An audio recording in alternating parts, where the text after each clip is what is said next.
this video is, in a very short amount of time, cover a topic that has come up quite a bit recently. That topic is, why are both myself and Sue writing a book about Father Joe when there is already a book about Father Joe called Cha that has been written by Father Joe's brother, Father Ray? The answer to that is simple. Firstly, Father Ray wrote this book and then printed it on demand. He did not self-publish it, because if it were self-published, it would still be available. He printed it on demand. He printed I think a couple of thousand copies. Now this book is very challenging to get. If you look it up on things like Amazon, it ranges from anywhere from like $60 up to $700-800. That's out of reach of most people. And even I only have this book because my uncle gave me a copy. I'm not, willing to pay $60 for a copy of Cha. The story of Father Joe is important to tell because he was he was an inspirational man, and he sacrificed so much to help the refugees who he was serving. What I don't like about Cha is the first roughly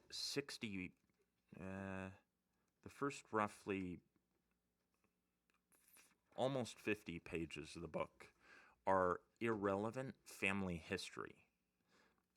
It has a lot of information in it that really just has nothing to do with Father Joe. For instance, he goes on and on. When I say he, I'm talking about Father Ray. Father Ray goes on and on about Father Joe's mother, Rose Miller. And while that's fascinating to me because it's about my family, it's not something that would be fascinating to a lot of other people. He also goes through, Father Ray also writes about a whole bunch of things, that happened throughout Father Joe's service to people during the Vietnam War. But again, a lot of that stuff is interspersed with a lot of just like quotes from, famous people. And also there's a lot of, again, irrelevant stuff in there. Like, for instance, he has quotes from Julius Caesar, the Shakespeare play. He has things that are written in Latin. Like, for instance, there's something in here about summum bonum. The greatest good is a self-destructive mistake. Like, like for many people, the prime objective in America is the accumulation of wealth, the ability to buy anything one pleases. With great prosperity, self-indulgence seems to follow, with an easy, comfortable life. Good food, drink, sex, thrills, for some, these are high on the list of priorities. This is from page 115 of Cha, a book about Father Joe Devlin. And the reason I'm kind of like smiling here is because that has like nothing to do with Father Joe Devlin. Like, that is like, why is that in a book about Father Joe Devlin?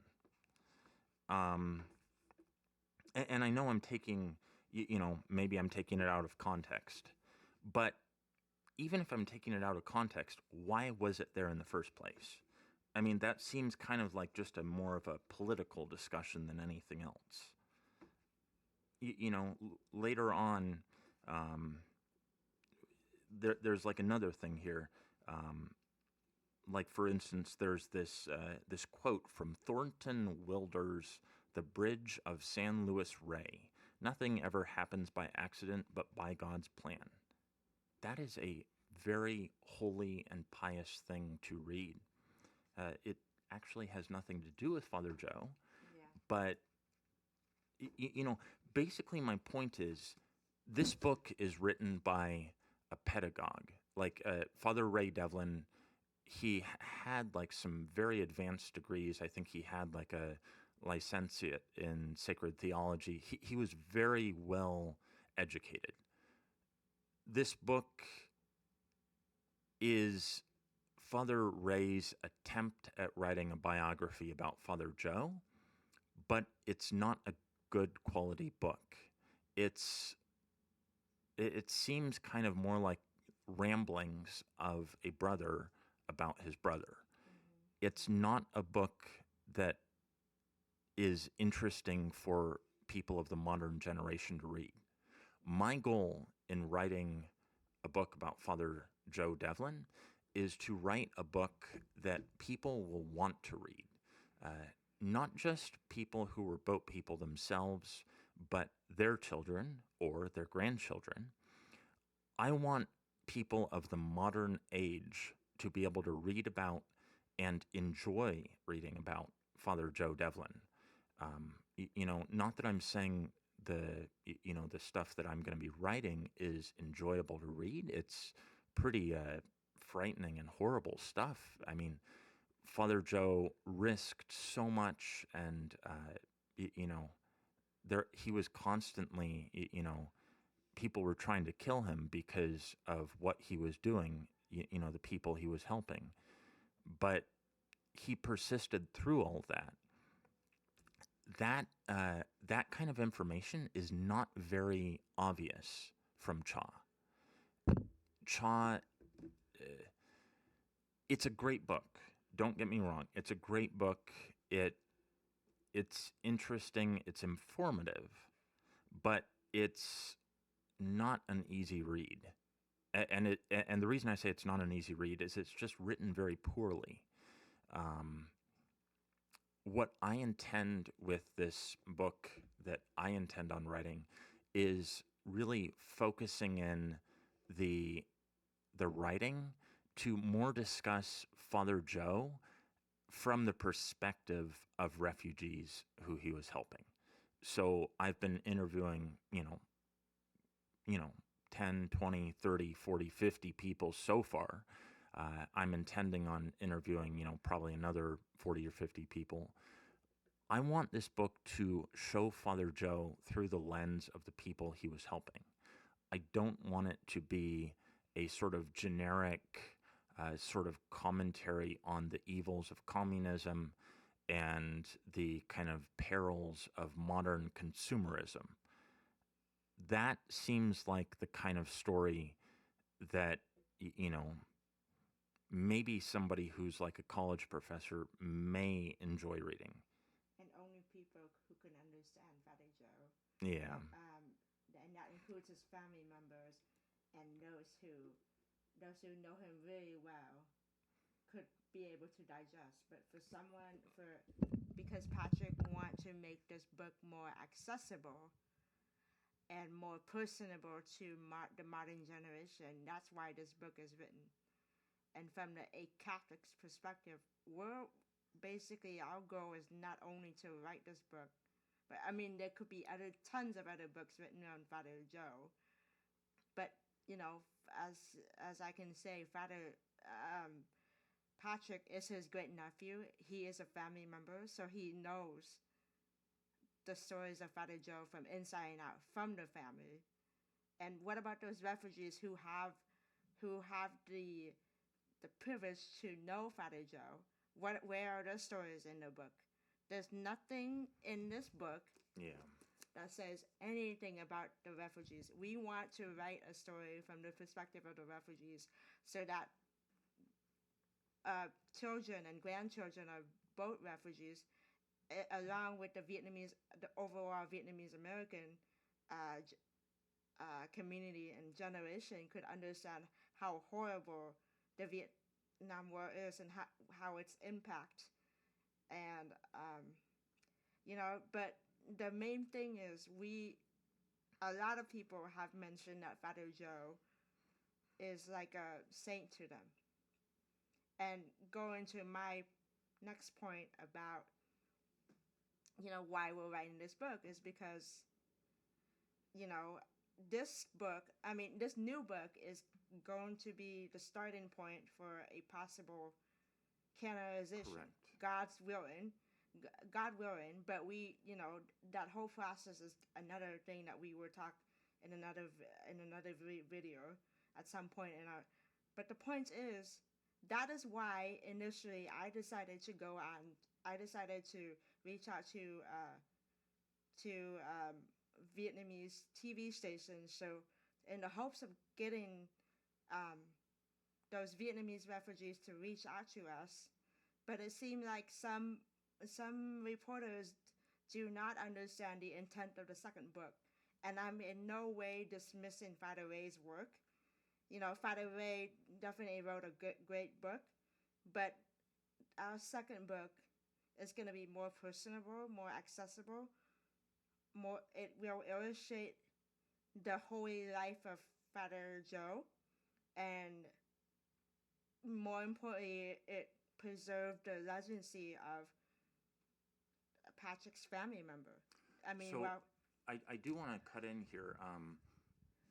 Yes, Father Joe's book is great, although it is so it's so difficult to read from an English sort of literature perspective that, like, for instance, I was starting to write the book about Father Joe myself, and it was a struggle for me to get through this book just because it's written kind of like a collection of stories instead of like a biography. It's not written like a biography. It's written kind of like a here's my book of essays, which are or like sort of related. anthology.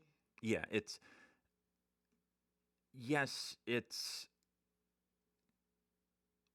written it's written in words, but it's not a cohesive story, basically. Yes.